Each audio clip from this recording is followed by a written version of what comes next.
Share on Pinterest. Should you be concerned if you haven't come in a while? The short answer is no. Let's get into the physiology and processes behind ejaculation, what science says about the benefits and risks, and what to do if you want to try avoiding ejaculation. How many times a man can release sperm in a day? There's not really a straightforward answer to this. It all depends on your particular hormones and overall health. You might be able to ejaculate during masturbation or sexual intercourse up to 5 times in a row, and possibly much more, during a single solo session or with a partner. You don't need to worry that you're running out of sperm or semen. Your body constantly produces sperm and stores them in your testicles. This is called spermatogenesis. A full cycle takes about 64 days. But your testicles produce several million sperm per day. That's about 1,500 per second. How ejaculation works? Ejaculation isn't a simple process. There are several moving parts that all have to work together after you get an erection to tee up semen and then push it out of the penis. Here's a quick breakdown. Physical stimulation of sexual contact sends signals through the central nervous system to the spinal cord and brain. This stimulation continues until you reach the plateau phase in the sexual cycle, which leads up to orgasm. Tubes in the testicles that store and move sperm, the vas deferens, squeeze sperm out of the testicles into the urethra at the bottom of the penis. The prostate gland and seminal vesicles produce fluid that will carry the sperm out of the shaft as semen. This then gets rapidly ejaculated out of the penis. Muscles near the bottom of the penis continue to squeeze the penis tissues another 5 times or so to keep pushing semen out. What you need to know about the refractory period. Another thing to keep in mind about ejaculation is the refractory period. The refractory period happens right after you orgasm. It lasts until you're able to get sexually aroused again. If you have a penis, this means that you won't be able to get hard again, or perhaps even feel sexually excited. The refractory period varies from person to person. A variety of factors affects it, such as your age and overall health. No need to worry if you feel like yours is too long, or even too short. For some, it may only be a few minutes. For others, it can last days or more. Factors that affect ejaculation. Several factors can affect ejaculation and your sexual function in general. Age. As you age, it may take longer to get aroused and ejaculate. It may take up to 12 to 24 hours between arousal and ejaculation. This timing differs for everyone. A 2005 analysis indicates sexual function changes most drastically around 40 years old. A diet rich in foods that help blood flow, such as salmon, citrus, and nuts, can help you ejaculate more frequently and consistently. A diet lacking in vitamins and minerals may make it more difficult to ejaculate. Physical health. Staying active can lower your blood pressure and cholesterol.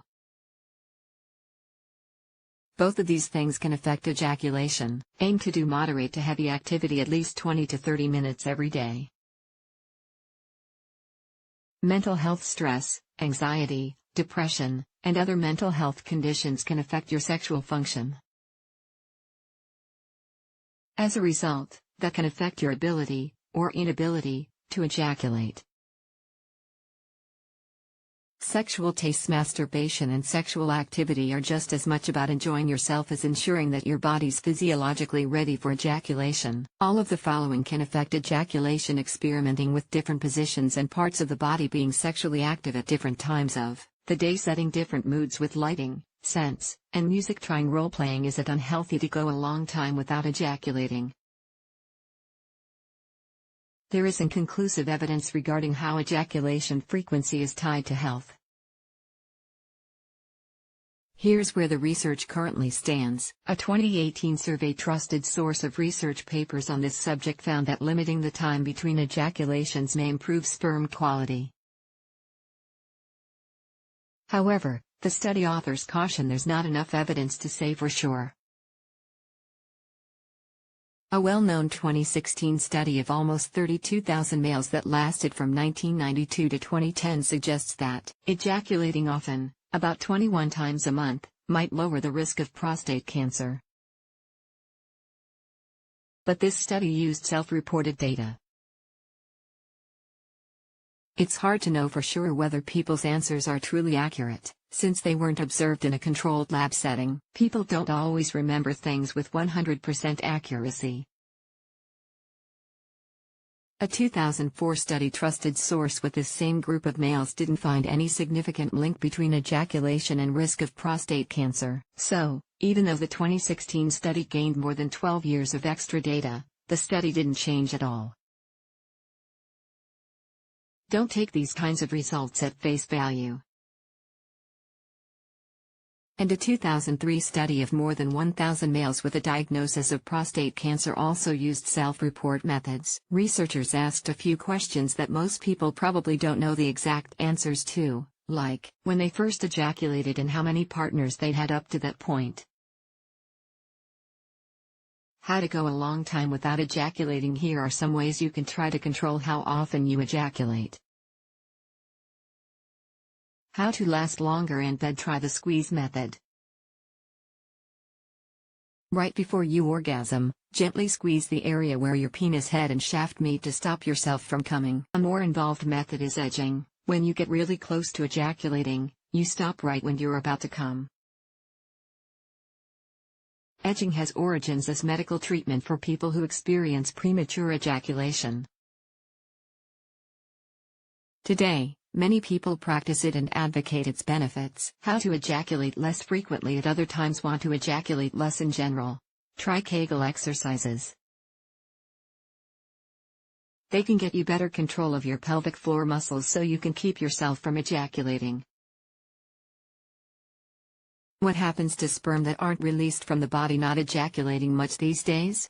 No worries, sperm that aren't ejaculated simply get reabsorbed into your body, or ejaculated out of your body during a nocturnal emission. You may think of wet dreams as something that happens when you're a teenager. They can happen at any time during your life. And ejaculating also doesn't affect your sexual function, fertility, or desire. Take away planning not to ejaculate for a while? That's fine. Avoiding ejaculation isn't unhealthy. Despite what the research suggests, there's very little evidence that ejaculating a lot helps prevent prostate cancer. Feel free to go as long as you want, no matter what your endgame is.